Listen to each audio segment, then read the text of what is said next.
people. Many of you witnessed terrible crimes committed in service of a depraved ideology. You saw the dreams of generations held by captive. And just literally, you look at what happened and what communism has done. You knew faces that disappeared, innocents locked in prisons, and believers persecuted for preaching the word of God. You watched the women in white, bruised, bloodied, and captured on their way from Mass. You have heard the chilling cries of loved ones or the cracks of firing squads piercing through the ocean breeze. Not a good sound. The exiles and dissidents here today have witnessed communism destroy a nation, just as communism has destroyed every single nation where it has ever been tried.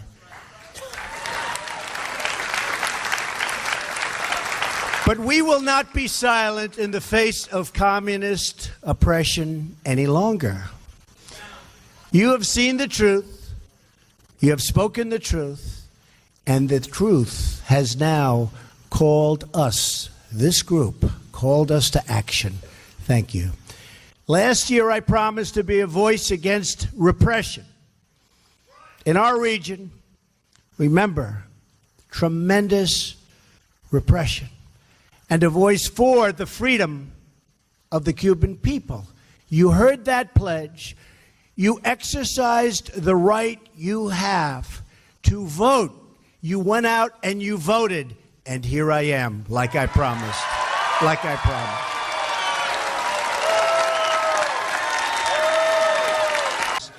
And now that I am your president, America will expose the crimes of the Castro regime and stand with the Cuban people in their struggle for freedom. Because we know it is best for America to have freedom in our hemisphere, whether in Cuba or Venezuela, and to have a future where the people of each country can live out their own dreams.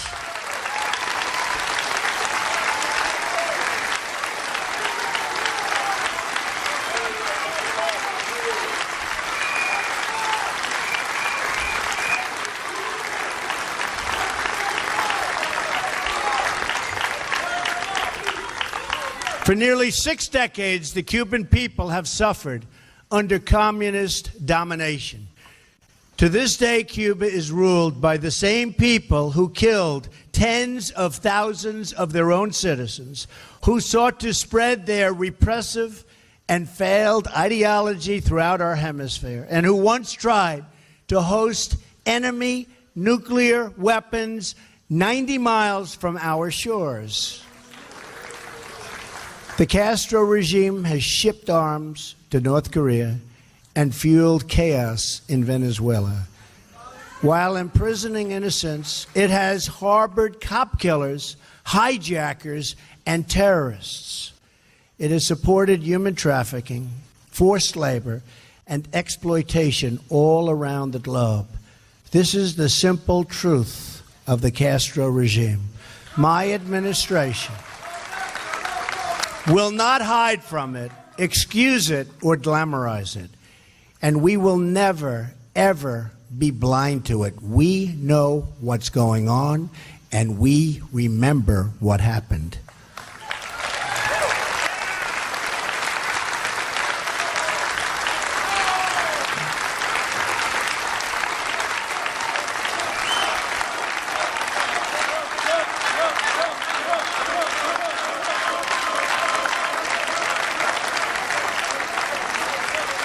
On my recent trip overseas, I said the United States is adopting a principled realism rooted in our values, shared interests, and common sense.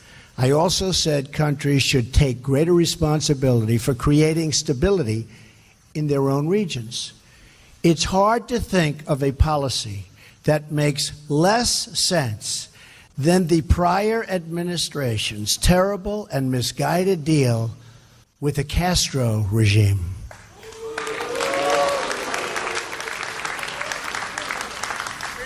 Well, you have to say the Iran deal was pretty bad also, in all fairness.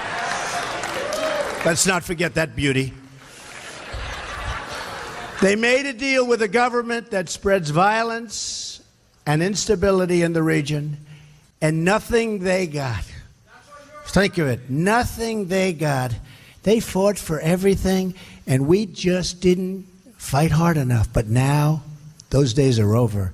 Now we hold the cards. We now hold the cards. The previous administration's easing of restrictions on travel and trade does not help the Cuban people. They only enrich the Cuban regime.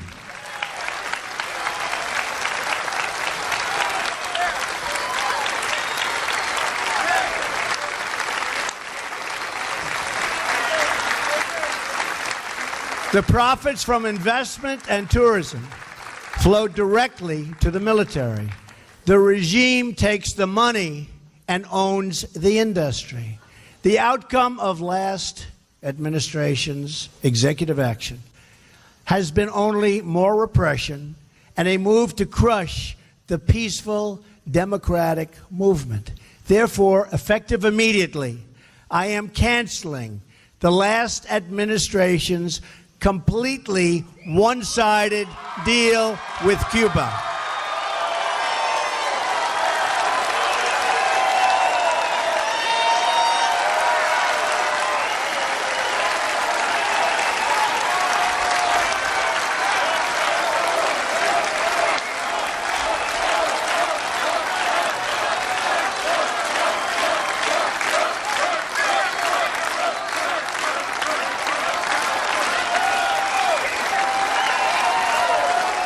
I am announcing today a new policy, just as I promised during the campaign, and I will be signing that contract right at that table in just a moment.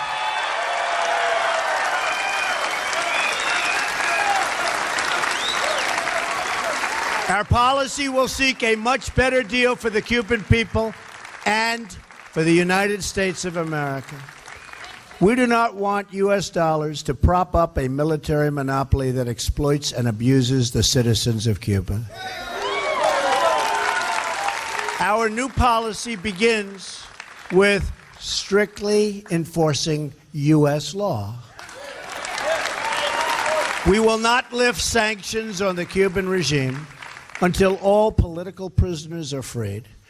Freedoms of assembly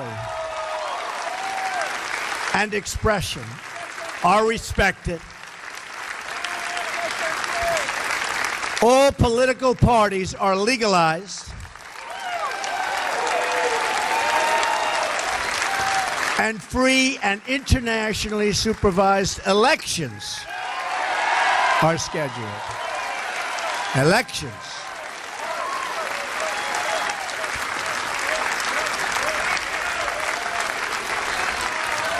We will very strongly restrict American dollars flowing to the military, security, and intelligence services that are the core of the Castro regime. They will be restricted.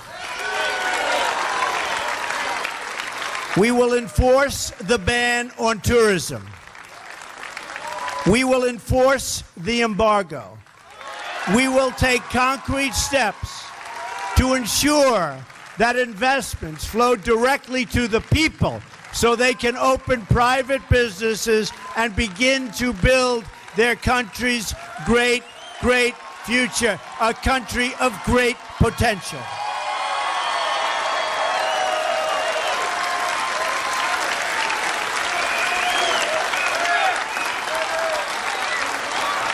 My action today bypasses the military and the government to help the Cuban people themselves form businesses and pursue much better lives. We will keep in place the safeguards to prevent Cubans from risking their lives to unlawful travel to the United States. They are in such danger the way they have to come to this country, and we are going to be safeguarding those people. We have to. We have no choice. We have to.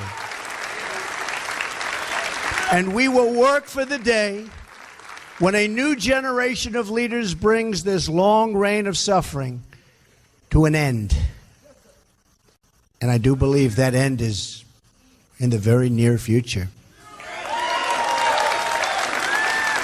We challenge Cuba to come to the table with a new agreement that is in the best interests of both their people and our people, and also of Cuban Americans.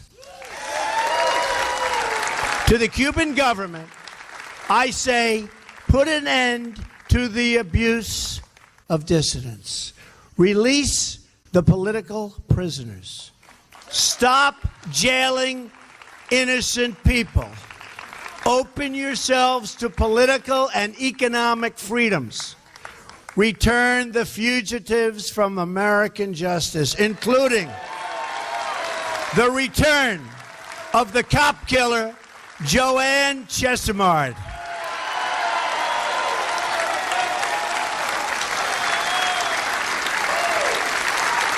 And finally, hand over the Cuban military criminals who shot down and killed 4 brave members of Brothers to the Rescue, who were in unarmed, small, slow, civilian planes. So to the Castro regime, I repeat, the harboring of criminals and fugitives will end. You have no choice. It will end. Any changes to the relationship between the United States and Cuba will depend on real progress toward these and the other goals, many of which I've described. When Cuba is ready to take concrete steps to these ends, we will be ready, willing, and able to come to the table to negotiate that much better deal for Cubans, for Americans, much better deal. And a deal that's fair. A deal that's fair. And a deal that makes sense. Our embassy remains open in the hope that our countries can forge a much stronger and better path. America believes that free, independent, and sovereign nations are the best vehicle for human happiness, for health, for education, for safety, for everything. We all accept that all nations have the right to chart their own paths, and I'm certainly a very big believer in that. So we will respect Cuban sovereignty, but we will never turn our backs on the Cuban people. That will not happen.